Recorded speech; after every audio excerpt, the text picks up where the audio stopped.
Marcus Chen had been driving 18-wheelers for 23 years, hauling freight across the Midwest with the kind of confidence that only comes from logging over 2 million miles without incident. He knew every truck stop between Chicago and Denver, every way station, every shortcut that could save him 30 minutes when schedules got tight. On the night of October 14, 2019, that confidence would be shattered on a stretch of Interstate 80 in Nebraska that he'd driven hundreds of times before. The load was routine. Automotive parts from a factory in Gary, Indiana, headed to a distribution center outside Salt Lake City. Marcus had left at 4 p.m., planning to make it to North Platte by midnight for his mandatory rest break. The weather was clear, traffic light, and his 2018 Kenworth T680 was running like a dream. He'd just passed Grand Island when his CB radio crackled with the usual chatter. Drivers complaining about construction delays ahead. Someone asking about diesel prices at the next truck stop. The typical background noise of life on the highway. Around 10:30 p.m., somewhere between mile markers 279 and 280, Marcus noticed something odd. The digital clock on his dashboard seemed to flicker, the numbers jumping from 10:31 to 10:29, then back to 10:31. He tapped the display, thinking it was a glitch in the electrical system, but the clock stabilized. He'd been listening to a true crime podcast through his phone, but the audio suddenly cut out, replaced by static. When it came back on, he realized he was hearing the same segment he'd listened to 20 minutes earlier. The host describing the same murder case in identical words. Marcus switched off the podcast, unsettled. The highway stretched ahead in a perfect line, illuminated by his LED headlights cutting through the darkness. There were no other vehicles visible in either direction, which was unusual but not unheard of for this time of night. He checked his GPS, still on course, still showing the correct route. But something felt wrong in a way he couldn't articulate. The air inside the cab had grown colder despite the heater running at full blast, and he could see his breath forming small clouds in front of his face. That's when he saw the hitchhiker. A figure stood on the shoulder about a quarter mile ahead, thumb extended in the universal gesture for a ride. Marcus never picked up hitchhikers as a matter of policy and company rules, but as he approached, his headlights revealed details that made his blood run cold. The person wore clothes that looked decades out of style, bell-bottom jeans, a fringed leather vest, and long hair parted in the middle. As Marcus's truck roared past, the figure's head turned to follow him, and in that brief moment, Marcus saw a face that was somehow wrong. Features that didn't quite align properly, eyes that reflected his headlights like an animal's. He pressed harder on the accelerator, eager to put distance between himself and whatever he'd just seen. The speedometer climbed to 75-80 miles per hour. He drove for what felt like 10 minutes, his heart gradually slowing as the distance increased. Then he saw it again. The same hitchhiker, in the exact same spot, wearing the same clothes, extending the same thumb. Same mile marker, 279. Marcus's hands tightened on the steering wheel until his knuckles went white. This wasn't possible. He'd just driven past this spot. He grabbed his CB radio mic, needing to hear another human voice, needing confirmation that he wasn't losing his mind. Breaker 19, this is Black Dog eastbound on 80. Anybody out there? Only static answered him. He tried again, adjusting the squelch, checking that the radio was transmitting. Nothing but the hiss of dead air. The hitchhiker approached again. This time, Marcus kept his eyes locked on the odometer, watching the tenths of a mile tick upward. He passed the figure at exactly mile marker 279.4. He maintained his speed, watching the numbers climb, 279.5, 279.6, 279.7, and so on. The miles accumulated as they should. He passed 280, then 281, then 282. Relief began to wash over him. Maybe it had been a trick of fatigue, two different people wearing similar clothes, his exhausted mind making connections that weren't there. Then the clock on his dashboard flickered again. 10:31 p.m., the same time as before. And there, ahead in his headlights, was the hitchhiker once more. Mile marker 279. Marcus slammed on the brakes, the trailer behind him jackknifing slightly before the anti-lock system caught hold. The truck shuddered to a stop in the middle of the interstate. His breathing came in rapid gasps, and sweat poured down his face despite the frigid air in the cab. He grabbed his cell phone, hands shaking so badly he could barely unlock it. No signal. He tried anyway, dialing 911, but the call wouldn't connect. The screen showed 4 bars of LTE coverage, but nothing would load. No apps would open, no calls would go through. He sat there for what might have been 5 minutes or 50, unable to trust his perception of time anymore. Finally, he put the truck back in gear and began to drive again, slowly this time, creeping forward at 30 miles per hour. He passed the hitchhiker, refusing to look directly at the figure, keeping his eyes on the road ahead. The mile markers ticked by. 279, 280, 281. His dashboard clock now showed 10:47 p.m. Time was moving forward. But then he noticed something that made his stomach drop. The podcast that had been playing earlier suddenly resumed from his phone's speakers. The host's voice describing the same murder case. The exact same words. Marcus looked at the podcast app. It showed he was 12 minutes into the episode, right where he'd been when the audio first cut out. He'd been driving for over 30 minutes since then, he was sure of it. The clock said 10:47, but the podcast said otherwise. Mile marker 279 appeared ahead. The hitchhiker stood waiting. This time, Marcus didn't slow down. He kept his foot on the accelerator and drove straight through, determined to break whatever cycle had trapped him. He passed the figure and watched his odometer with obsessive focus. 279.5, 279.6, 279.7. The numbers climbed steadily. He passed 285, then 290. The clock showed 11:03 p.m. He allowed himself to hope. Then his headlights illuminated something that shouldn't exist. His own truck parked on the shoulder ahead with its hazard lights flashing.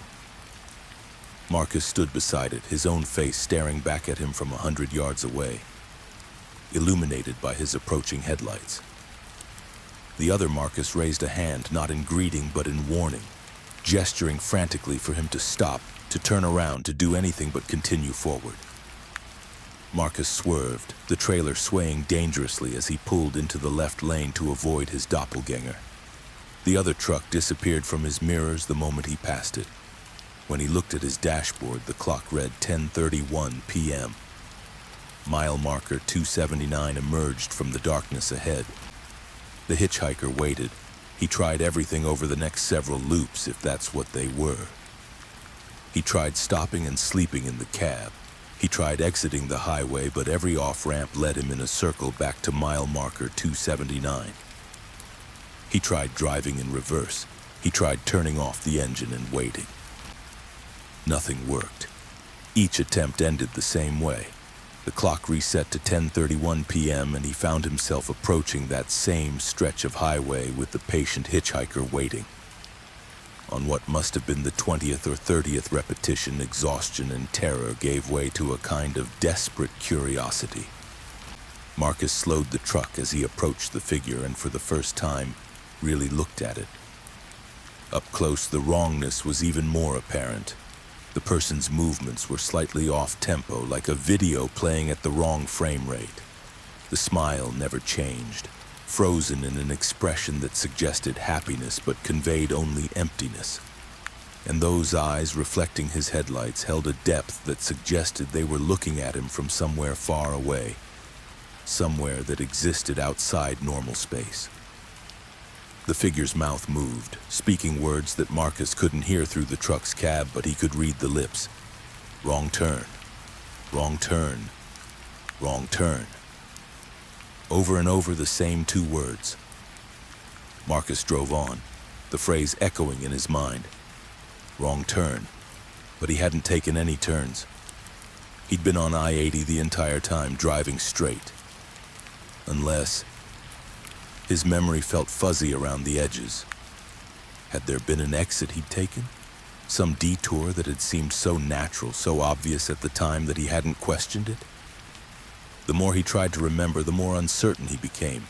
The next loop brought a new horror. The hitchhiker was closer now, standing not on the shoulder but in his lane, directly in his path. Marcus swerved to avoid it, but the figure moved, with impossible speed, always remaining in front of his truck no matter how he turned the wheel. He closed his eyes, bracing for impact, and felt the truck shudder as it passed through something. When he opened his eyes, the road was empty and the clock read 10:31 p.m. It was on the 47th loop. Marcus had started counting them by making tally marks on his logbook that something changed. As he approached mile marker 279, he saw not just the hitchhiker, but an entire scene playing out like a ghostly projection. There were emergency vehicles, their lights flashing red and blue. An overturned truck lay on its side, cab crushed beyond recognition. Paramedics stood around a covered body on a stretcher. And there, partially visible beneath the white sheet, was a familiar boot. The same Red Wing work boot Marcus wore on his right foot, with the distinctive scuff mark near the toe that he'd gotten 3 months ago. The vision lasted only seconds before dissolving, leaving only the hitchhiker and the empty highway. But Marcus understood now with a certainty that transcended logic. He was being shown something, warned about something. The wrong turn wasn't something he'd already taken. It was something ahead waiting for him beyond this loop. When mile marker 279 appeared again, Marcus did something different. Instead of trying to drive through or avoid the hitchhiker, he pulled over and stopped right next to the figure. He rolled down his window, cold air flooding the cab, and for the first time he spoke to it. "Show me," he said. "Show me the right way." The hitchhiker's frozen smile finally changed, lips curving into something that might have been approval or might have been something far more sinister. It raised one arm, pointing not forward along the highway, but at an angle, toward what appeared to be empty prairie darkness. Then it began to fade, growing transparent, and through its dissolving form, Marcus saw something he'd missed in all his previous passes. A small dirt access road, barely visible, almost completely overgrown, branching off from the shoulder. Marcus put the truck in gear and carefully maneuvered onto that nearly invisible path. The truck bounced and swayed over the rough terrain, branches scraping against the trailer. He drove for perhaps half a mile before the dirt road reconnected with the highway, emerging from the darkness at mile marker 282. The clock on his dashboard jumped forward, suddenly reading 11:47 p.m. His CB radio exploded with voices, multiple drivers talking over each other. His phone showed dozens of missed calls and text messages, all time-stamped within the last hour. He pulled into the truck stop at North Platte 40 minutes later, his entire body trembling. Other drivers noticed his condition and called for medical help. But what could Marcus tell the paramedics? That he'd been trapped in a time loop? That a ghostly hitchhiker had shown him an invisible road? They checked his vitals, found him dehydrated and showing signs of exhaustion, and advised him to rest before continuing. Marcus never drove that section of I-80 again. He requests routes that avoid it entirely, willing to add hours to his trips. He never discovered what the wrong turn would have been. What accident or disaster awaited him if he'd continued on the normal path. Sometimes late at night, when he's driving through other empty stretches of highway, he checks his dashboard clock obsessively, watching for any flicker, any jump in the numbers. And sometimes, just sometimes, he sees figures standing on the shoulder, thumbs extended, and he wonders if they're trapped in their own loops, waiting for someone to show them the right way out, or if they're the ones doing the showing, warning other drivers about wrong turns they haven't taken yet. The only physical evidence of that night is his logbook, where 47 tally marks remain visible, counting loops that officially never happened, and a GPS log that shows his truck remaining stationary at mile marker 279 for exactly 1 hour and 16 minutes, despite Marcus's memory of constant movement. His company questioned the discrepancy, but Marcus had no explanation that wouldn't sound insane. He accepted the violation on his record and moved on, grateful to have escaped with his life and sanity mostly intact, even if the memory of that frozen smile and those reflective eyes haunts him every time darkness falls on an empty highway. Story number 2, the Phantom Convoy. Denise Wallace drove nights because the money was better and the roads were clearer. And after 16 years behind the wheel, she'd grown to prefer the solitude of 2 a.m. highways to the chaos of rush hour traffic. She specialized in refrigerated loads, transporting everything from frozen foods to pharmaceuticals across the Southeast. On March 3, 2021, she was hauling a temperature-controlled trailer full of medical supplies from Atlanta to Miami, a route she'd driven so many times she could practically do it with her eyes closed. The first leg took her down I-75 through Georgia, the truck's refrigeration unit humming steadily behind her, maintaining the required 38 degrees for the sensitive cargo. Denise had her playlist going, old country songs from the 70s and 80s, and she was making good time, expecting to reach the Georgia-Florida border around 3 a.m. Traffic was virtually non-existent, just the occasional pair of taillights in the distance or headlights approaching from the opposite direction. Just south of Valdosta, around 2:40 a.m., Denise noticed a line of trucks ahead of her, running lights creating a constellation of red and amber in the darkness. She counted 6 of them, all riding in a tight convoy formation, which was unusual. Most truckers maintained proper spacing, especially at night. She eased off the accelerator slightly, not wanting to catch up too quickly. The convoy was moving at exactly 65 miles per hour according to her speedometer, perfectly synchronized. As she drew closer, details became visible in her headlights. The trucks were older models, the kind from the late 70s and early 80s, all immaculately maintained.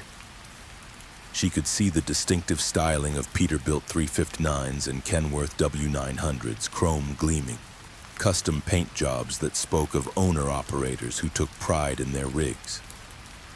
But something was off about them.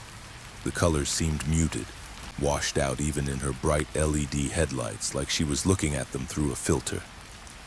Denise tried to raise them on her CB radio. Breaker 19. This is Icebox running southbound on 75, looking to pass this convoy. What's your 20 and your plan, good buddies? Static answered her. She adjusted the squelch and tried again. Still nothing but the hiss of empty air. Yet she could see CB antennas on all 6 trucks, the classic long whips that old-timers preferred. She decided to pass them anyway. Denise moved into the left lane and began to accelerate. As she came alongside the last truck in the convoy, she glanced over at the driver, expecting maybe a wave or a nod of acknowledgement. What she saw instead made her breath catch in her throat. The cab appeared empty, no driver visible in the seat, no movement, nothing. Yet the truck maintained its perfect position in the convoy, steering smoothly, speed unwavering. Denise told herself it was a trick of the lighting, shadows making it hard to see through the window. She accelerated harder, pulling alongside the 5th truck. Empty cab. 4th truck. Empty cab. Her heart hammered against her ribs as she increased speed, pulling past the 3rd, 2nd, and finally the lead truck. All of them driverless, all maintaining perfect formation, all traveling at precisely 65 miles per hour, down a nearly empty interstate in the middle of the night. She pushed her 2019 Freightliner Cascadia to 75 miles per hour, desperate to put distance between herself and the Phantom Convoy. For 10 minutes she watched her mirrors, seeing the cluster of lights gradually receding behind her.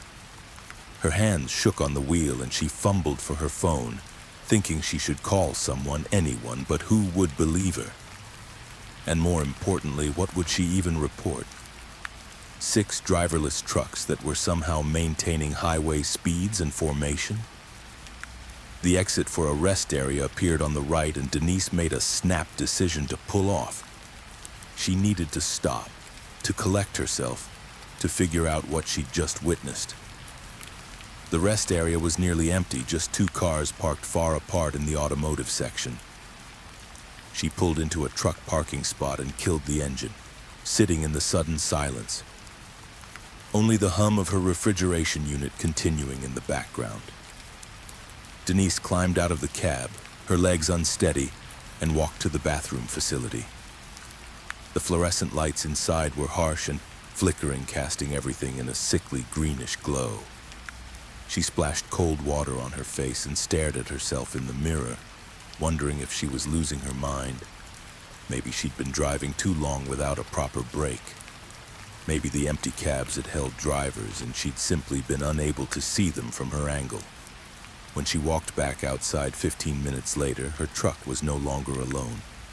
The 6 trucks from the convoy were parked in a perfect row nearby, engines silent, no sign of any drivers. Denise froze, every instinct screaming at her to run, but run where? She was miles from anywhere, and these things, whatever they were, had followed her off the highway. She approached slowly, each step requiring an effort of will. Up close, the trucks looked even stranger. The paint, which had seemed merely faded from a distance, now appeared somehow wrong in a way she couldn't articulate. The colors were there, reds and blues and whites, but they didn't quite look like colors should look. The chrome accessories didn't reflect light properly. And despite the trucks having obviously just been driven, the engines were completely cold. Denise placed her hand on the hood of the nearest Peterbilt. Ice cold, as if it had been sitting there for hours. She walked along the line of trucks looking for any sign of life, any explanation. The cabs were locked, but through the windows she could see interiors that looked decades out of date. Old-style gauges instead of digital displays, cassette tape players in the dashboards, CB radios that were analog rather than digital.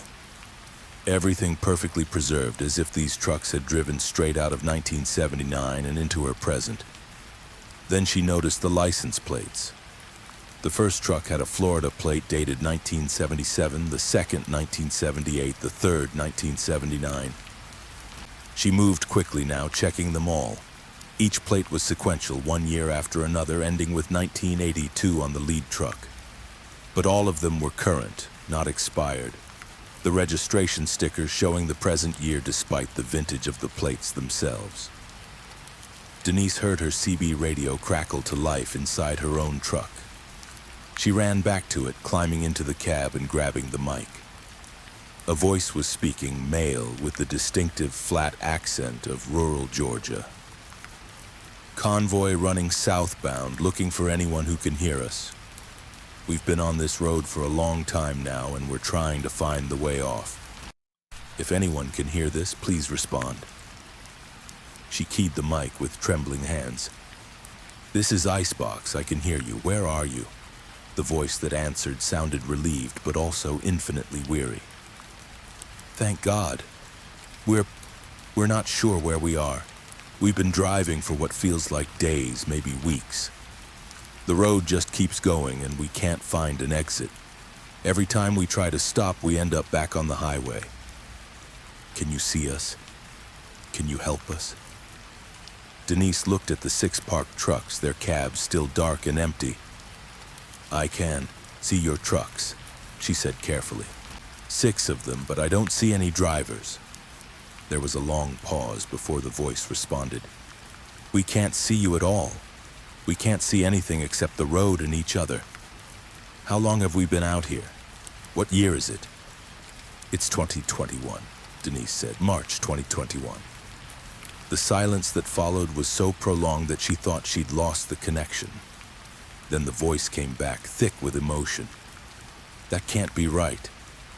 We left Jacksonville on March 15th, 1977. We were running as a convoy up to Atlanta, 6 of us.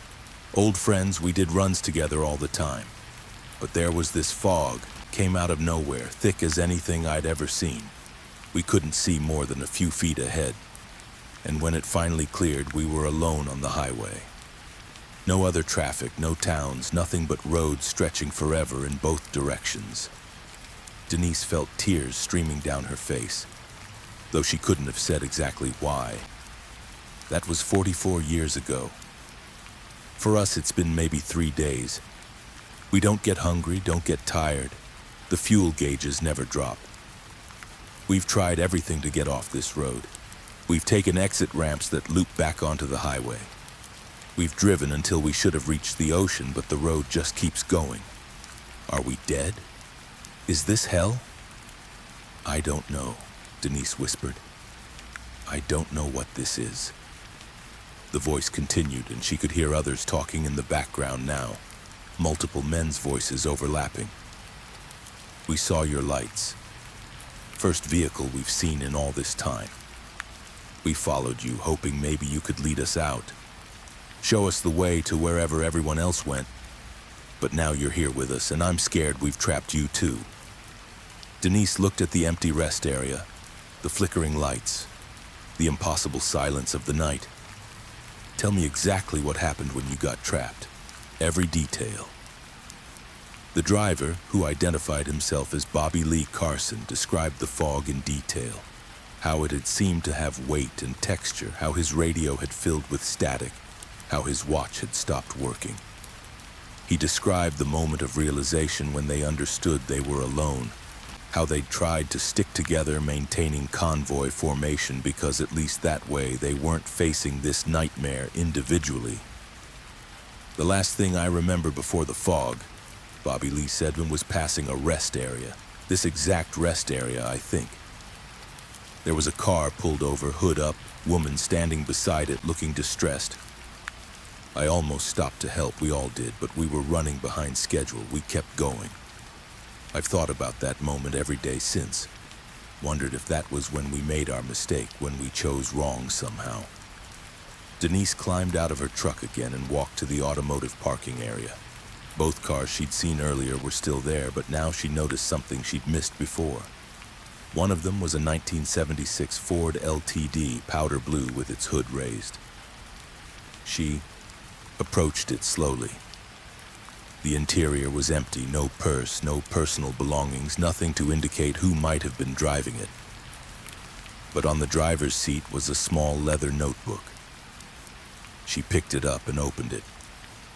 The pages were filled with dated entries, a journal of some kind. The first entry was dated March 15th, 1971. Car broke down at rest area on I-75, waiting for help. 6 trucks passed without stopping, getting dark now. Strange fog rolling in. The next entry was dated March 16th, same year.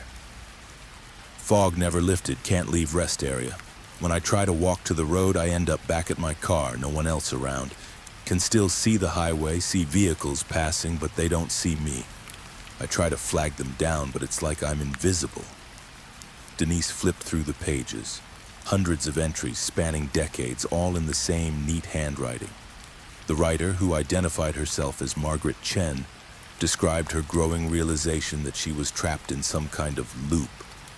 She could see traffic passing on the highway, could watch the vehicles change styles over the years, going from 70s sedans to 80s imports to modern SUVs and electric cars. But no one ever stopped. No one ever saw her. And she never aged, never got hungry or thirsty, existing in a perpetual present moment at this rest area. The final entry was dated 3 hours ago. I can feel something different tonight. A pressure in the air, like reality is thin here. Maybe after all these years, something is finally going to change. Denise looked up from the journal to find that the 6 trucks had started their engines. She could hear them now, the distinctive rumble of those big Detroit diesels, and in the cabs, barely visible like images on a screen at minimum brightness, she could see the drivers. Shadowy figures, more suggestion than substance, but present in a way they hadn't been before. She ran back to her truck and grabbed her CB mic. "Bobby Lee, are you there? I'm here. Something's happening. We can see you now. Actually see you standing there. and I can see the rest area, see it properly for the first time since the fog. What did you do? I found her, Denise said. Marcus Chen, the woman you passed without stopping. She's been trapped here just like you, only she's been watching the world go by while you've been driving in emptiness. I think maybe you're all trapped together, bound by that moment when you made the choice to keep driving. How do we fix it? Bobby Lee's voice was urgent now. How do we make it right? Denise thought about the entries in the journal, Margaret's patient recording of her imprisonment, her refusal to give up hope even after decades of isolation. You can't change the past, she said finally. You can't go back and make a different choice. But maybe you can choose differently now. She set the journal on the hood of the powder blue LTD and stepped back. The 6 trucks began to move, rolling, slowly through the rest area in their perfect formation. But this time, they weren't heading toward the highway. They were converging on the automotive section, on the LTD with its raised hood and its invisible driver. The lead truck stopped directly in front of the car, and Denise watched as Bobby Lee climbed out of his cab, his form slightly more solid now, more present. He walked to the LTD, and as he did, a figure appeared beside it. Marcus Chen, looking exactly as she must have in 1977, wearing bell-bottom jeans and a paisley blouse, her face showing confusion and hope in equal measure. Bobby Lee extended his hand. Margaret looked at it for a long moment, then took it. The fog rolled in then. That same impossible fog Bobby Lee had described, thick and textured and wrong.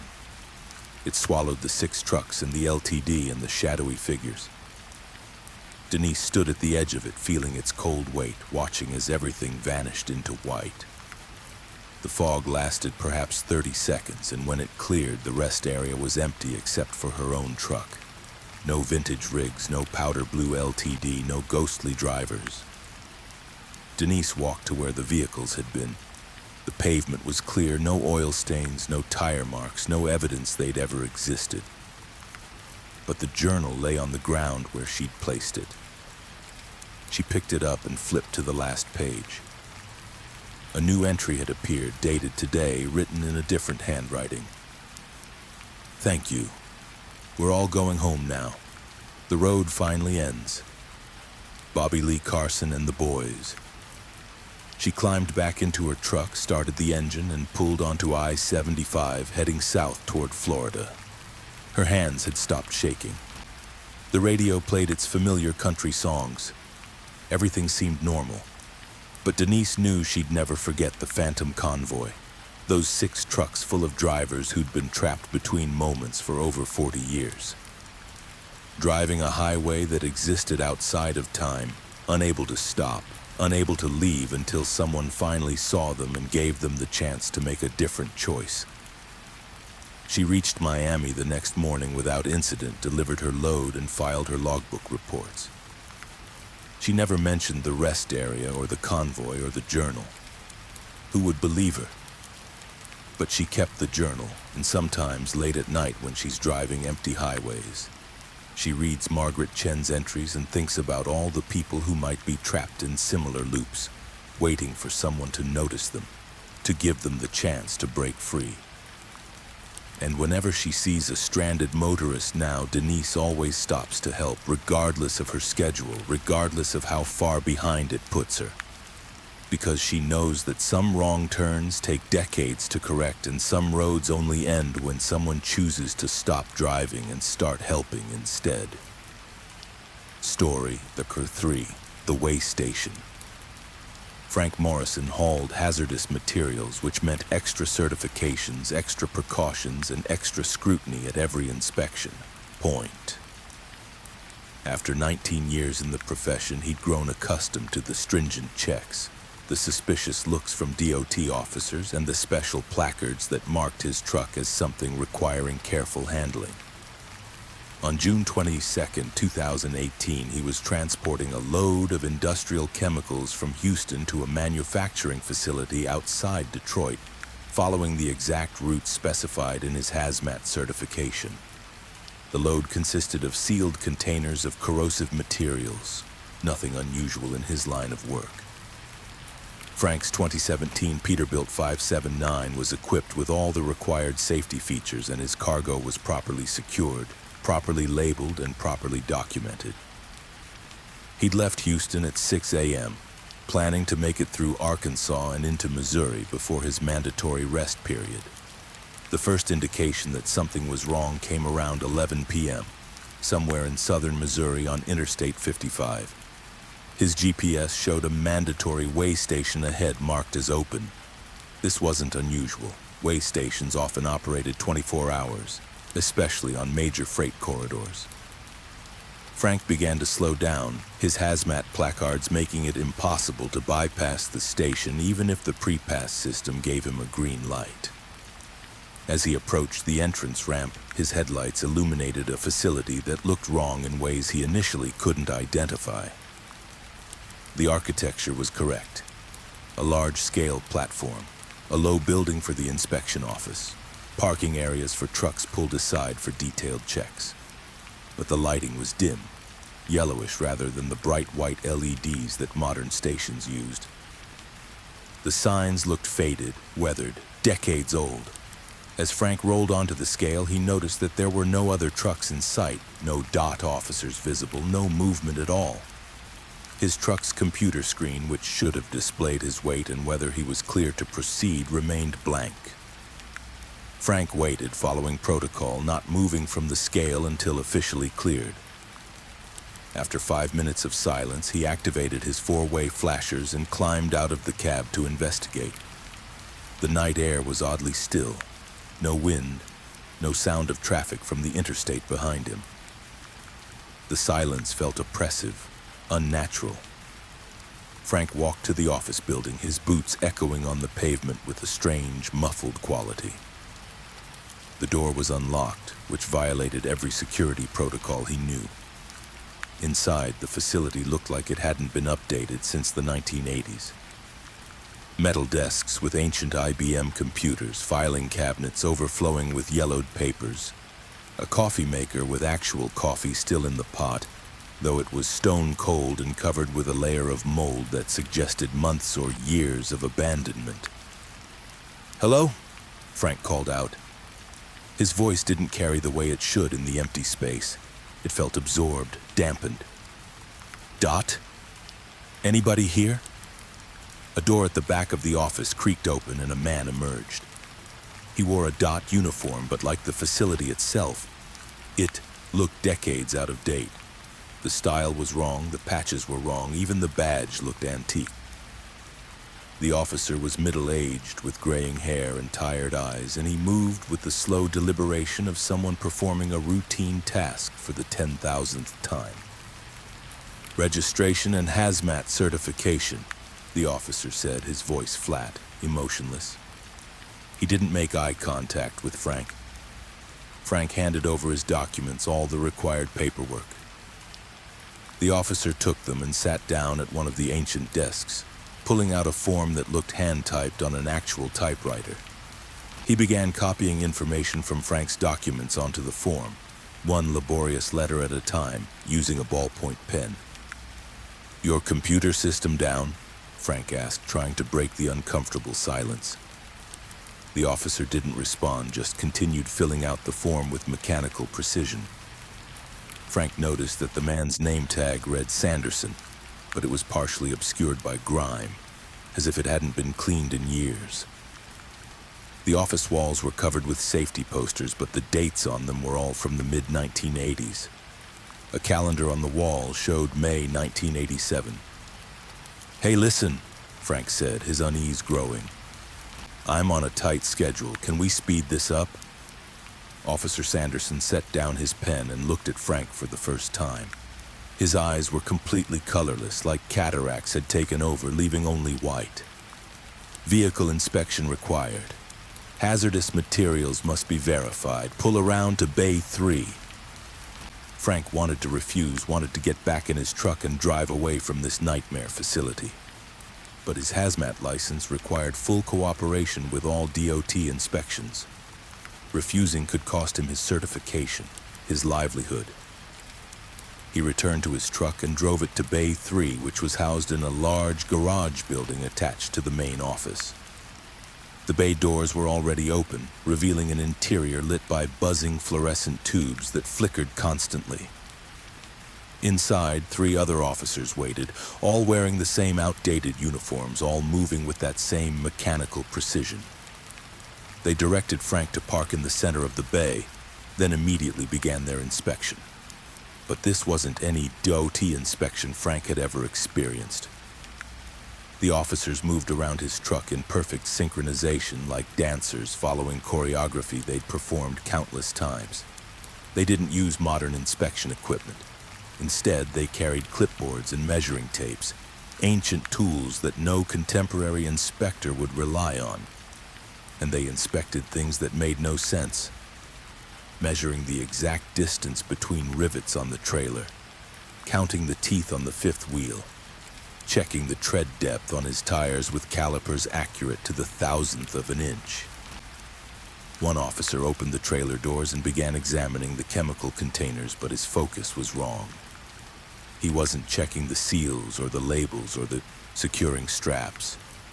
Instead, he was measuring the exact dimensions of each container, recording numbers that couldn't possibly matter for safety purposes. Another officer was underneath the truck, but Frank could hear him doing something strange down there, metal tapping against metal in a rhythm that sounded almost like Morse code. Frank's cell phone buzzed in his pocket. He pulled it out and saw dozens of missed calls and text messages, all time-stamped over the past 3 hours. But that was impossible. He'd only been at this way station for maybe 30 minutes at most. The messages were from his dispatcher, increasingly frantic. "Where are you?" "Frank, respond immediately. Your GPS shows you stopped. Are you okay?" "Frank, it's been hours. We're calling the highway patrol." He tried to call back, but the call wouldn't connect. The phone showed full bars, but nothing would transmit. He walked to the bay door, intending to step outside where reception might be better. But when he tried to cross the threshold, he felt resistance, like walking into a membrane of water. The air itself seemed to push back against him, refusing to let him leave. One of the officers approached, that same blank expression on his face. "Inspection incomplete. Return to waiting area." "How long is this going to take?" Frank demanded, his voice rising with panic he could no longer suppress. "I've been here for hours, according to my phone, but it feels like minutes. What the hell is going on?" The officer's head tilted at an angle that was just slightly wrong, like a puppet with poorly controlled strings. "Time moves differently here. The inspection will be complete when all parameters are verified. Return to waiting area." Frank backed away from the officer, his heart hammering. The other inspectors had finished with his truck and were now standing in a line, all staring at him with those same colorless eyes. They began speaking in unison, their voices overlapping perfectly. "Inspection incomplete. Parameters incorrect. Recalibration required. Beginning sequence again." The bay doors suddenly slammed shut, the sound echoing like a gunshot. The officers returned to Frank's truck and began the inspection again, performing the exact same measurements in the exact same order. Frank watched in horror as they repeated their previous actions with absolute precision, like automatons following a program. And as they worked, he noticed something that made his blood run cold. His truck was changing. The paint looked more faded than before. The tires showed more wear. Small patches of rust appeared on the chrome accessories.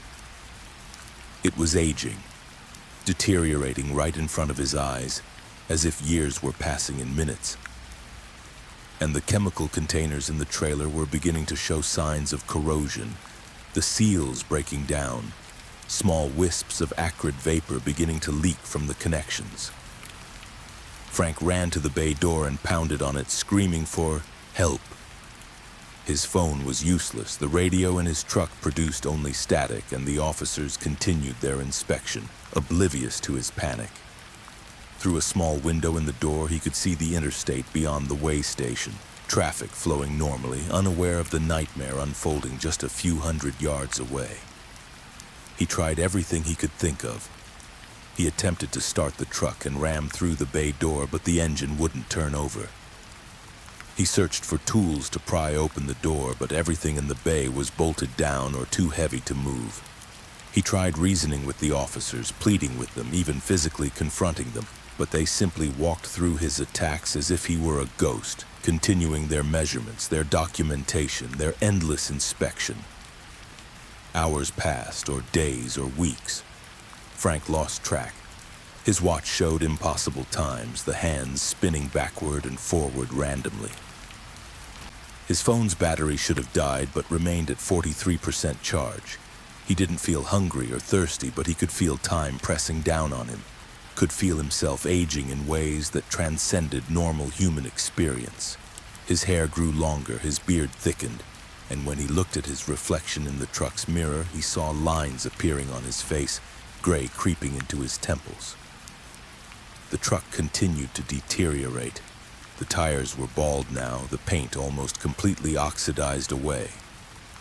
The trailer's structural integrity was compromised, seams beginning to separate, and the chemical containers were actively leaking, pools of corrosive material forming on the trailer bed, eating through the metal, dripping onto the bay floor where it sizzled and smoked. Frank realized with dawning horror what was happening. The way station wasn't just inspecting his truck, it was draining it, extracting something from it, using the endless measurements and calculations to somehow consume the truck's essence, its reality, its time.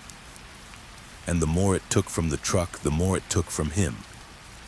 He could feel himself becoming less solid, less present, as if he were slowly fading into transparency. In desperation, he grabbed one of the inspector's clipboards, the paper filled with incomprehensible calculations and measurements that defied normal mathematics. Numbers that couldn't exist, equations that violated basic logic. And in the margin, written in handwriting that looked like his own but couldn't possibly be, were words. The cargo is wrong. The cargo is always wrong. Only truth passes through. Frank stared at the words, his fading mind struggling to understand. The cargo is wrong. He looked at his hazmat documentation, the bills of lading he'd received in Houston. Industrial chemicals, properly classified, properly documented. But what if the documents were lies? What if he'd been carrying something else entirely, something that couldn't pass through a true inspection, a real checkpoint? He climbed into his deteriorating trailer, the floor soft and crumbling beneath his feet, and approached the nearest container. The label said sodium hydroxide, a common corrosive. But when he wiped away the grime and corrosion, he found another label underneath, and another beneath that, and another, layers of false documentation, each hiding what lay beneath. He found a piece of metal debris and used it to pry open the container's lid. Inside wasn't sodium hydroxide or any industrial chemical. Inside was darkness, absolute and complete, a darkness that seemed to drink in light rather than simply reflecting none. And from that darkness came whispers, hundreds of voices speaking in languages that predated human speech, sounds that made Frank's teeth ache and his bones vibrate. The officers stopped their inspection. For the first time since this nightmare began, they showed emotion, faces contorting with rage, colorless eyes widening. They rushed toward Frank, moving with sudden, horrible speed. He stumbled backward, knocking over other containers, their lids breaking open to reveal more of that impossible darkness, more of those ancient whispers. The bay erupted into chaos. The darkness poured from the containers like liquid, but moved like a living thing, flowing across the floor, climbing the walls, filling the air. The officers dissolved when it touched them, their forms losing cohesion, becoming transparent, then vanishing entirely. The way station itself began to come apart, walls cracking, ceiling tiles falling, that buzzing fluorescent light shorting out in showers of sparks. Frank ran for his truck, the cab one of the few things not yet consumed by the spreading darkness. He yanked open the door and threw himself inside, slamming it shut. The engine, which had been dead for however long he'd been trapped here, suddenly roared to life. The bay doors were gone now, dissolved or simply ceased to exist, leaving an opening through which he could see the interstate and blessed normal reality. He floored the accelerator, the truck lurching forward despite its deteriorated condition. The darkness surged after him like a wave, but Frank kept his foot down, the speedometer climbing despite the bald tires and damaged systems. He crossed the threshold where the bay doors had been, and the moment his truck returned to the interstate, everything changed. The darkness vanished. The way station behind him looked normal, modern, brightly lit with LED lights and contemporary architecture. His truck was in perfect condition, paint gleaming, tires new, no sign of deterioration or aging. His phone showed the correct time, 11:47 p.m., only 12 minutes after he'd pulled onto the scale. Messages from his dispatcher asking about his ETA, routine traffic updates, nothing frantic or emergency toned. Frank pulled over at the first rest area and climbed into his trailer with shaking hands. The containers were sealed, labeled correctly, showing no signs of tampering or hidden contents. He opened one with the wrench from his emergency kit. Inside was exactly what it should be: industrial sodium hydroxide, properly contained, properly stabilized. No darkness, no whispers, nothing impossible.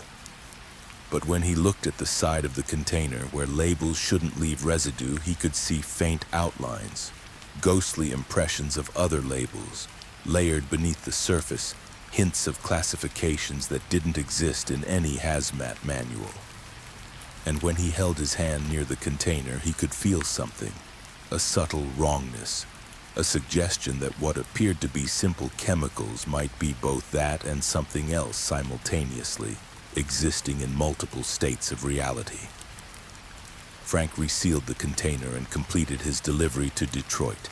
The facility accepted the cargo without comment, signing off that everything was in order, properly documented, properly delivered. But the receiving supervisor, a woman named Torres with 30 years in chemical handling, paused as the containers were being unloaded.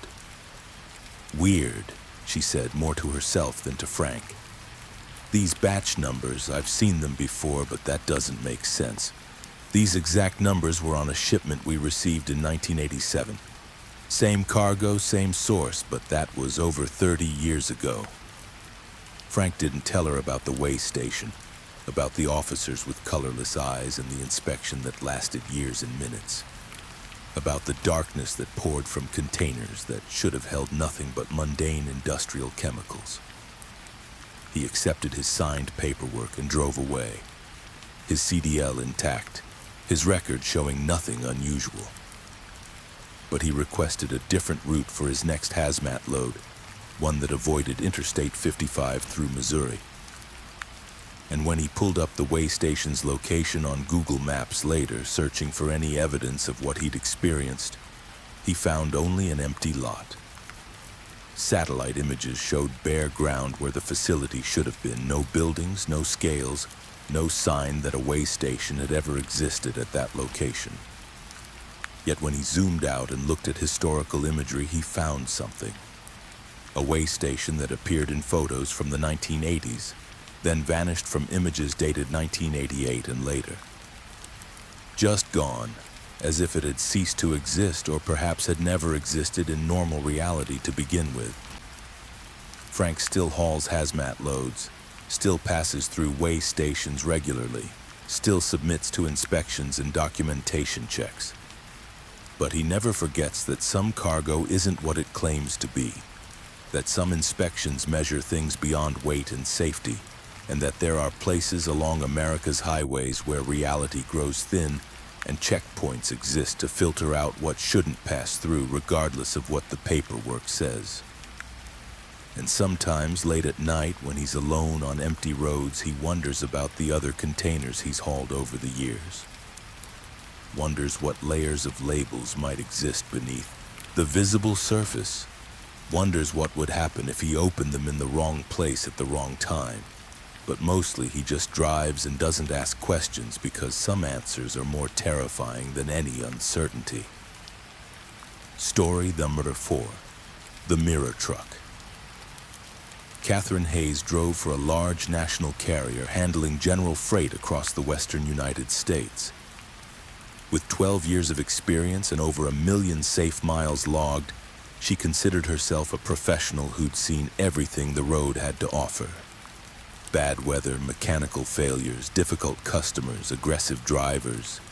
She'd handled it all with the calm competence that made her one of her company's most reliable operators. On September 8, 2020, somewhere between Salt Lake City and Reno on Interstate 80, Catherine would discover that she hadn't seen everything after all. The night started normally. She'd picked up a mixed freight load in Salt Lake that afternoon, mostly pallets of retail goods destined for various distribution centers in California. The load was balanced, properly secured, and her 2018 International LT had just come out of routine maintenance the previous week. Weather was clear, traffic moderate, everything routine. She crossed into Nevada around 10 p.m., planning to reach Elko by midnight for her rest break. Around 11:15 p.m., Catherine noticed headlights approaching from behind, coming up fast in the left lane. Another truck, she assumed, probably running over the speed limit to make up time. She kept her eyes on the road ahead, maintaining her steady 68 miles per hour. The vehicle moved into the passing lane and began to overtake her. That's when Catherine's routine night shattered into nightmare. The truck pulling alongside her was identical to hers. Same make, same model, same year, same color, same company livery, same fleet number on the door. Same small dent in the passenger side mirror housing that Catherine had put there 3 months ago when she'd misjudged a tight parking spot. Same custom mud flaps she'd installed at her own expense. Same everything. She was looking at her own truck pulling alongside her, driven by someone she couldn't quite see through the dark cab window. Catherine's hands tightened on her steering wheel, her mind rejecting what her eyes were showing her. This had to be coincidence, had to be another truck from her company's fleet that happened to look similar in the darkness. But the fleet number was identical. And that dent, that specific dent, she knew it intimately from months of seeing it every time she checked her mirrors. The duplicate truck matched her speed exactly, running parallel to her in the passing lane. Catherine tried to get a look at the driver, but the angle was wrong. The other cab's interior too dark. She reached for her CB radio, intending to hail the other driver, find out what kind of bizarre situation this was. Before she could key the mic, the CB crackled to life on its own. Her own voice spoke from the radio. "You need to stop. Pull over now. This is wrong. You're going the wrong way." Catherine's blood turned to ice water in her veins. That was her voice, unmistakably, with the slight rasp she'd developed after a bout with bronchitis 2 years ago, with the faint accent from her Virginia upbringing that years on the road hadn't quite erased. She grabbed the CB mic with a shaking hand. "Who is this? How are you doing this?" "You know who this is," her own voice answered. "You can see the truck. You can see yourself driving. Pull over before it's too late. You're heading towards something you can't come back from." Catherine looked again at the parallel truck. This time, the driver's face was visible in a brief splash of light from an overhead highway lamp. It was her face, her exact face, staring back at her with an expression of desperate urgency. The mirror Catherine was mouthing words, and on the CB, Catherine heard them. "Exit 298 is coming. Take it. Don't continue on I-80, please." Every rational part of Catherine's mind screamed that this was impossible, that she was hallucinating from fatigue or carbon monoxide poisoning or some medical emergency affecting her brain. But the truck was real, solid, visible not just to her but reflected in her mirrors, illuminated by her headlights. She could hear the rumble of its engine, could see the running lights, could see herself behind the wheel. Exit 298 appeared ahead, a small off-ramp leading to a rural highway that Catherine had never taken in all her years running this route. The mirror truck began to slow, moving toward the exit. On the CB, her own voice pleaded, "Follow me. Trust me. I know how this sounds. I know how impossible this is, but you have to trust yourself. Take the exit." Catherine made a split-second decision. She activated her turn signal and followed the mirror truck onto exit 298, her rational mind screaming protests, but overridden by a deeper instinct that something profoundly wrong awaited her on the continued path of I-80. The exit ramp curved down to a 2-lane highway that cut through empty Nevada desert. No lights visible except the stars overhead and the taillights of the truck ahead. The mirror truck pulled over at a wide spot in the road, its brake lights glowing red in the darkness. Catherine pulled up behind it and set her parking brake, her heart hammering against her ribs. She grabbed a flashlight from her cab and climbed out, approaching the other truck with slow, cautious steps. The driver's door of the mirror truck opened and Catherine climbed out of it. Or rather, someone who looked exactly like Catherine, dressed in the same clothes Catherine was wearing, with the same small coffee stain on her shirt from that morning, with the same scar on her left hand from a childhood bicycle accident. The mirror Catherine looked exhausted in a way that went beyond physical tiredness, her eyes carrying the weight of experiences that couldn't be measured in miles. "I know you have questions," the mirror Catherine said, her voice hoarse. "I had the same questions when another version of me stopped me 6 years ago. Or maybe it was 6 days ago. Time doesn't work right anymore." Catherine found her voice, though it came out as barely more than a whisper. "What are you? What is this? I'm you. Not a clone, not a trick, not a hallucination. I'm Catherine Hayes, just like you are. I drove the same route you're driving tonight. I had the same load, the same truck, the same everything. But I didn't take exit 298. I stayed on I-80. What happened?" Mirror Catherine walked to the rear of her truck and opened the trailer doors. Inside, Catherine expected to see cargo, the same pallets of retail goods she was carrying. Instead, the trailer was empty except for hundreds of photographs, all pinned to the walls, all showing the same scene from slightly different angles. A massive accident on Interstate 80. Twisted metal, emergency vehicles, fire, devastation captured in brutal detail. And in several of the photos, clearly visible despite the wreckage, was Catherine's truck, her fleet number visible on the mangled door. That accident happens at 11:47 p.m., about 18 miles ahead of where we were, Mirror Catherine said. A tanker truck carrying gasoline has a tire blowout. It jackknifes across all lanes. The driver behind it doesn't see it in time because he's drowsy, fighting to stay awake. He plows into it at 70 miles per hour. The impact ruptures the tanker. Everything behind it turns into an inferno. Catherine stared at the photographs, her mind struggling to process what she was seeing. But if I'm here, if I took the exit, then this didn't happen. This won't happen. It did happen. It does happen. It's happening right now in another version of reality, another thread of possibility. You died in that accident, Catherine. You and 7 other people. But somewhere in the moments before impact, you split. A version of you that chose differently, that took this exit, that survived. And once you make that choice, once you split from the path that leads to death, you become unstuck from normal reality. You become like me.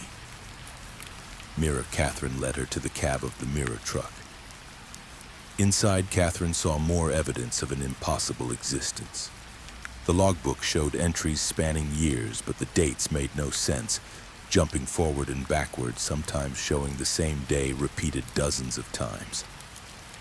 The odometer displayed a number with too many digits, millions of miles that should have been impossible to accumulate.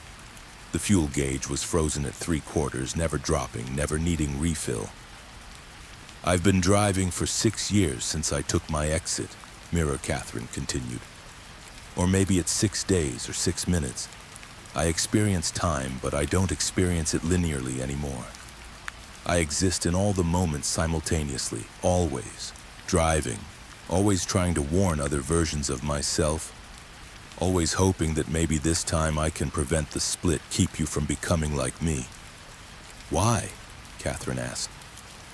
"If taking the exit saved me, why is that a bad thing?"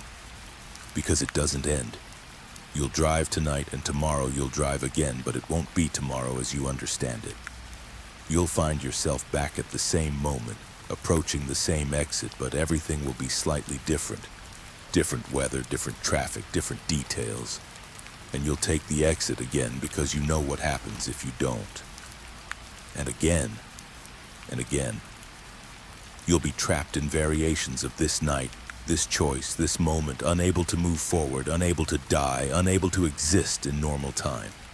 Catherine backed away, her mind reeling. No, that's not possible. I'll just stay on this road. I'll take a different route. I'll quit driving entirely." "I tried all of that, every possible variation, every attempt to break the cycle. But night always comes, and you always find yourself behind the wheel, approaching that accident. The universe doesn't let you leave the moment of your death, Catherine. You chose to avoid it, and that choice locked you outside of normal reality. You're a ghost now, even though you're still breathing." Catherine ran back to her truck, desperate to prove this was all some elaborate hoax or hallucination. She climbed into her cab and checked her GPS, her phone, her electronic logs. Everything showed the correct date, the correct time, the correct location. She tried calling her dispatcher. The call went through and a sleepy voice answered, "Hayes, everything okay? Why are you calling at 2 a.m.? "What?" Catherine looked at her dashboard clock. It showed 11:33 p.m., barely 20 minutes since she'd taken the exit. "It's not 2 a.m., it's 11:33. "Catherine, it's 2:14 in the morning. You called me 2 hours ago asking weird questions about routing. Then you called an hour ago asking the same questions like the first call never happened. Are you feeling all right? Do you need to pull over and rest?" Catherine ended the call, her hands shaking uncontrollably.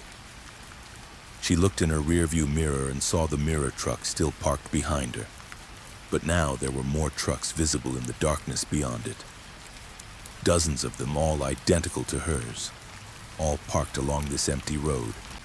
And standing beside each truck was a version of Catherine Hayes, all watching her with that same expression of exhausted desperation.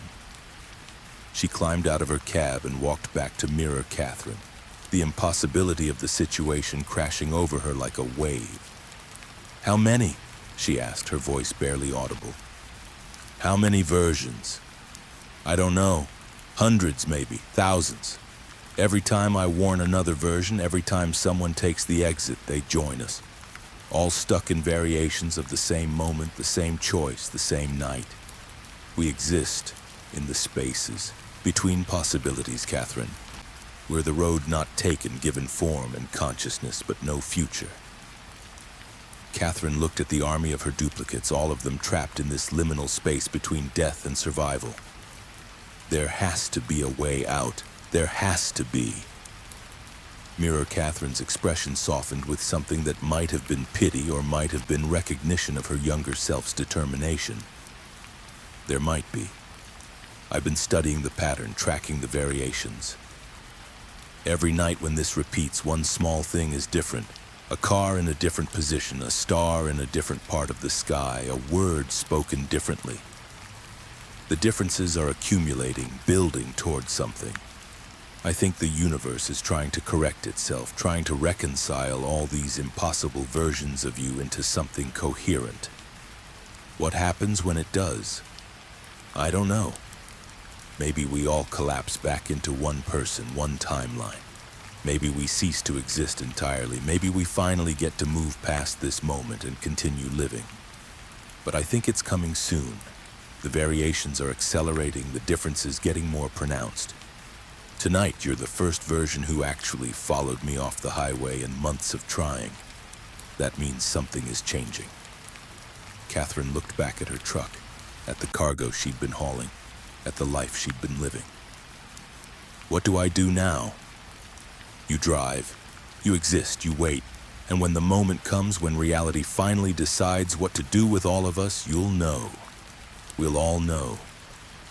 Mira Catherine handed her a worn notebook, its pages filled with dates and observations, patterns and theories about the nature of their existence. Add to this. Document what you experience. Maybe the next version will need it. Maybe you'll need it when the cycle repeats. Catherine took the notebook with numb fingers. She returned to her truck and sat in the driver's seat, staring at the dashboard, at the frozen clock now showing 11:33 p.m., at the GPS that insisted she was simultaneously on I-80 and on this empty desert road, at logs that couldn't decide what date it was. She thought about the accident she'd avoided, about the choice that had fractured her reality into countless versions, about the existence she now faced. Eventually, she started the engine. The mirror truck ahead of her did the same, and all the other trucks along the road joined in, a chorus of identical engines rumbling in the desert night. They pulled back onto the road in a long convoy. All the versions of Catherine Hayes driving through the darkness, heading toward or away from a moment that had already happened and was yet to come, existing in the strange space where choices split reality and death becomes merely another direction on an endless highway. Catherine drives still, somewhere in the spaces between possibilities. Sometimes other drivers on lonely roads report seeing strange convoys of identical trucks all running in perfect formation, all seemingly driven by the same person. The sightings are always dismissed as tricks of fatigue or distance or darkness. But Catherine knows differently. She knows that every choice creates branches, that some deaths can be avoided but not escaped, and that there are highways that exist outside of normal space and time, carrying cargo that consists of nothing but possibilities that refuse to collapse. Drivers who chose survival over fate, and the infinite variations of moments that should have ended but somehow continue mile after impossible mile. She's still looking for the way forward, still documenting the patterns, still hoping that somewhere ahead is an exit that leads back to linear time and singular existence. And sometimes when a version of Catherine Hayes approaches exit 298 on I-80 in Nevada, another version of herself appears to offer a warning and a choice, perpetuating the cycle, adding another truck to the convoy, another branch to the infinite tree of possibilities that grows larger with each passing moment that refuses to resolve into a single, simple truth. Story, Star 5, The Last Delivery. Raymond Torres specialized in final mile delivery, driving a medium-duty box truck for a regional freight company that handled everything the big national carriers didn't want to bother with. Remote locations, difficult access, after-hours delivery. If it was complicated and marginally profitable, Raymond delivered it. After 14 years in the business, he prided himself on never failing to complete a delivery, no matter how challenging the circumstances. On November 19, 2019, that perfect record would be tested by a delivery that should never have been possible. The job came through his dispatcher at 8 p.m., which was unusual but not unprecedented. Some clients paid premium rates for after-hours delivery, and Raymond was always willing to take the extra money. The details were straightforward. A single crate, roughly 4 feet by 4 feet by 4 feet, weighing approximately 200 pounds, needed to be delivered to an address in rural Montana, about 90 miles northwest of Billings. The client had specified delivery between midnight and 1 a.m. No earlier, no later. Raymond picked up the crate from a warehouse in Billings at 9 p.m. It was wooden, professionally constructed with metal banding and no visible labels indicating contents. The shipping documents listed the contents as mechanical parts and were signed by a company Raymond had never heard of. The destination address was a numeric route designation followed by a set of GPS coordinates, no name attached. The delivery confirmation required a signature from anyone present at the location. Everything was slightly off in ways that made Raymond's professional instincts tingle. But the payment was 3 times his normal rate, and the company had cleared the paperwork, so he loaded the crate and headed northwest into the Montana darkness.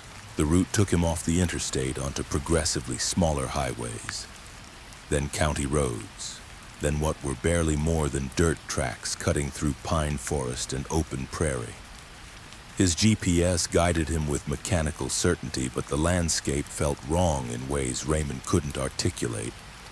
The roads were there, visible and drivable, but they seemed unused, as if no vehicle had passed over them in years. No tracks in the dirt, no signs of recent maintenance, no evidence of human presence at all.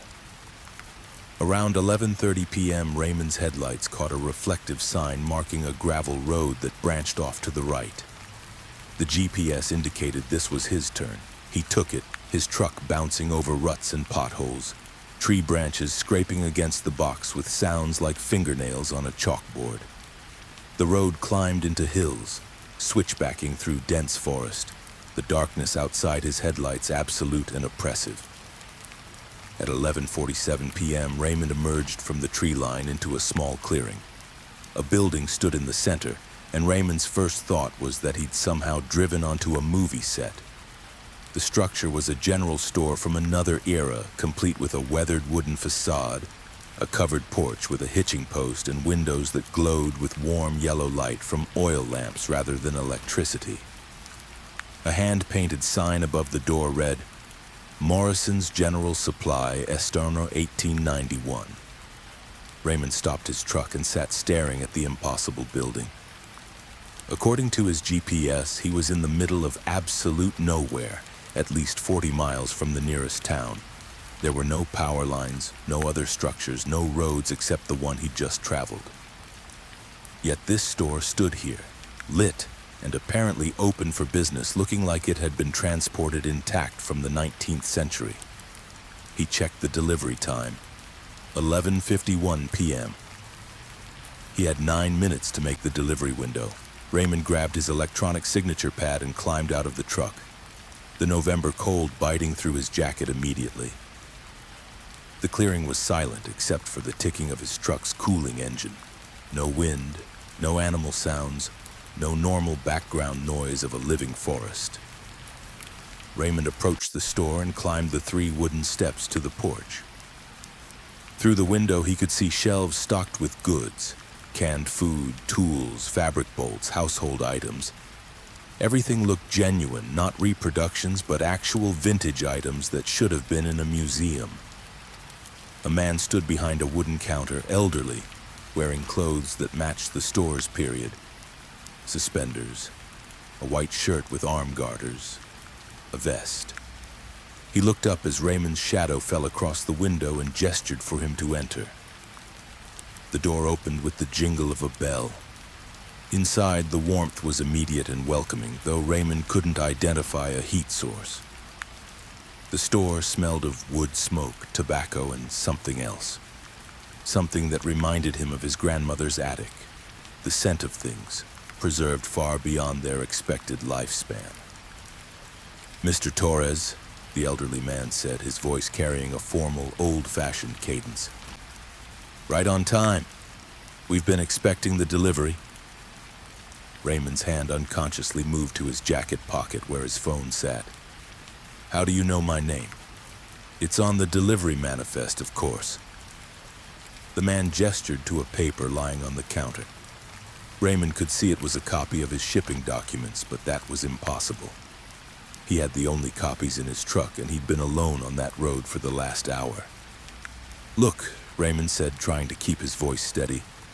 "I have a delivery for this address. 1 crate. I need a signature confirmation, then I'll be on my way." The man smiled, but it didn't reach his eyes. "Of course. Bring it in. We've been waiting for it for quite some time." Raymond returned to his truck, his mind racing through explanations. This had to be some kind of historical reenactment site, or maybe a wealthy eccentric's private retreat.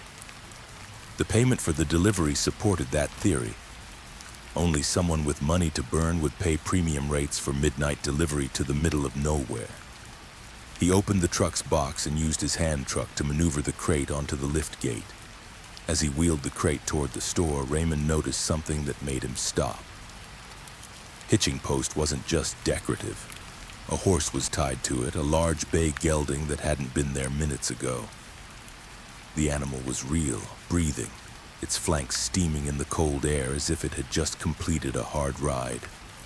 It watched Raymond with an intelligence that seemed almost human. Raymond forced himself to continue into the store. The old man had cleared a space near the counter, and Raymond positioned the crate there. "I need a signature here," he said, holding out his electronic pad. The screen's blue glow seemed sacrilegious in this environment, technology intruding on a space that rejected modernity. The man looked at the device with an expression of distaste. "We don't use such things here. Paper and ink are sufficient." He produced a leather-bound ledger and a fountain pen, the kind that had to be dipped in an inkwell. "Sign here, please, acknowledging delivery." "That's not how this works," Raymond protested. "I need your signature on my device, or the delivery isn't complete and I don't get paid. And I cannot accept the delivery without proper documentation in my records. We have a problem, Mr. Torres." Raymond set down his electronic pad and looked at the ledger. The page was filled with entries in various handwritings, all following the same format: date, item description, delivering party, signature. He scanned upward through the entries, his unease growing with each line. The dates were wrong. The most recent entry was dated November 19th, 1989, exactly 30 years ago. Above that, November 19th, 1959. Above that, November 19th, 1929. The pattern continued up. The page, 1899, 1869, 1839. "What is this?" Raymond whispered. "What kind of delivery service has been coming here?" "The kind that understands there are places outside of normal time, Mr. Torres. Places that exist in the spaces between. This store serves those who are traveling through those spaces, who need provisions for journeys that transcend simple geography." The old man opened the ledger to a blank page. "Every 30 years on this date we receive a delivery. It's how we maintain our inventory, how we continue to serve our customers. That's impossible. And yet here you are, here we are. And outside, if you look, you'll see them arriving." Raymond turned to the window. The clearing outside wasn't empty anymore. People were emerging from the tree line, all dressed in clothes from different eras. Some wore buckskin and carried flintlock rifles. Others wore Depression-era work clothes. Still others wore styles from the 50s, 60s, 70s, each group representing a different decade. They all moved toward the store with the purposeful stride of people who knew exactly where they were going. "Who are they?" Raymond asked, though part of him already knew the answer. "Travelers. People who are between destinations, between times, between lives. Some are heading toward death, others have recently left it. Some are lost in time, displaced from when they belong. This store is a way station, a place where the barriers between temporal moments are thin enough that those who need help can find it." The old man began opening the crate with a pry bar. "And every 30 years we need supplies to continue our service." Raymond watched as the old man removed items from the crate. Canned foods, medical supplies, tools, fabric, all brand new but in styles that matched the store's period. Things that looked modern when Raymond had loaded them now appeared vintage, transformed by proximity to this place. I don't understand. I picked this up from a regular warehouse. These were just ordinary items. They were ordinary when you loaded them. But as you drove toward this place, as you entered the boundary between normal time and this location, they changed. Everything that enters here adapts, becomes what this place needs them to be. Including you, Mr. Torres. You're not the same man who left Billings tonight. Raymond looked down at his hands. His smartphone was gone, replaced by a simple wind-up pocket watch. His modern jacket had become a heavy wool coat. His truck keys were now the kind that would start a much older vehicle. "No," he said, backing toward the door. "This isn't real. This is some kind of trick." "It's very real, and you have a choice to make. You can leave now, drive back down that road, and return to your time. But if you do, you'll forget this place, forget this delivery, forget everything that happened here. You'll wake up in your truck parked at a rest stop, your logbook showing you stopped for a nap, the delivery marked as completed. You'll continue your life as if this never happened. Or," the old man gestured around the store at the shelves and the goods and the strange customers beginning to filter in through the door. "Or you stay. We need help, Mr. Torres. The previous caretaker departed 30 years ago, and I'm tired. I've served here for 60 years, and I'd like to move on. Someone needs to maintain this place, to serve the travelers, to ensure the store continues for another 30 years until the next delivery." Raymond looked at the people entering the store. An old woman in a pioneer dress examining bolts of fabric. A young man in a World War I uniform purchasing ammunition for a rifle that hadn't been manufactured in a century. A child, no more than 10, with eyes that had seen far too much, carefully counting out coins for a handful of peppermint sticks. All of them lost in ways that transcended simple geographic displacement. "I have a life," Raymond said. "A family, friends, a job. You have a life you'll return to if you leave. But consider what you've told me about yourself. 14 years driving, always taking the difficult jobs, the complicated deliveries, the ones that keep you away from home. How much of that life are you truly invested in? How many of those connections are deep rather than surface? You're a man who's comfortable being alone, being in transit, being between places. This store needs someone like that." Raymond thought about his apartment, barely furnished after living there for 3 years. About his ex-wife and the grown children he saw twice a year if he was lucky.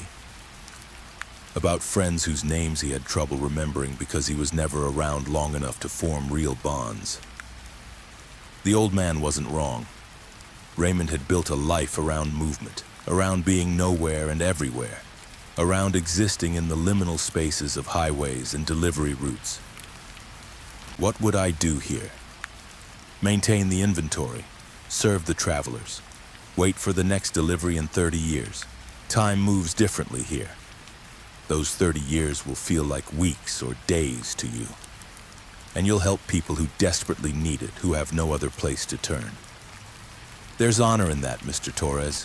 More honor than driving a box truck delivering mechanical parts to people who barely acknowledge your existence.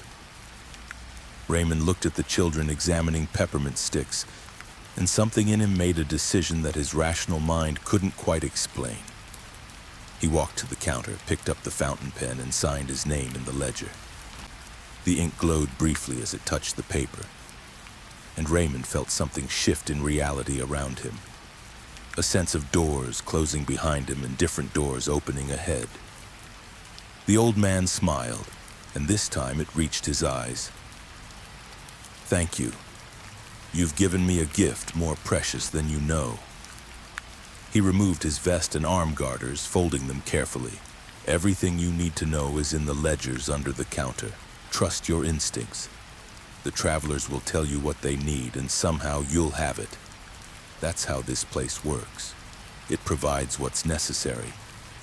What happens to you now? I move on, to wherever I was meant to be 60 years ago when I made the same choice you just did. The old man walked to the door, paused, and looked back. One piece of advice: don't try to understand this place with logic. It exists outside of normal rules. Just accept it, serve it, and when your 30 years are done, pass it on to whoever drives that next delivery. The road will provide. He walked out into the clearing, and Raymond watched through the window as the old man mounted the bay horse that had been tied to the hitching post. Horse and rider trotted to the edge of the tree line, and then they were gone.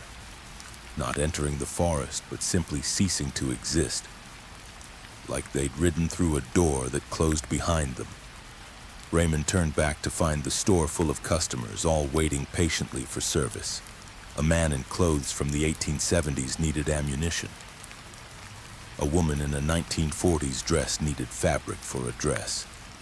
A child from no era Raymond could identify needed food for a journey that might take years or might take minutes. Raymond moved behind the counter, found that he somehow knew where everything was, and began to help them. The next delivery driver will arrive in 2049, following GPS coordinates to an impossible location, carrying a crate of ordinary items that will become extraordinary. He'll find Raymond Torres, only slightly aged despite 3 decades, ready to pass on the responsibility and move on to wherever he's meant to be. And somewhere in Billings, Montana, a dispatch log shows that Raymond Torres completed his delivery on November 19, 2019 at 12:47 a.m. Signature confirmed, payment processed. His truck was found parked at a rest stop 3 days later. Keys in the ignition, no sign of the driver. The official report listed him as a missing person, another statistic in the files of people who vanish without explanation. But Raymond isn't missing. He's exactly where he needs to be, serving travelers between times, maintaining a store that shouldn't exist, living out a choice he made in a clearing that appears on no map, accessible only to those who need to find it and those who are called to serve it.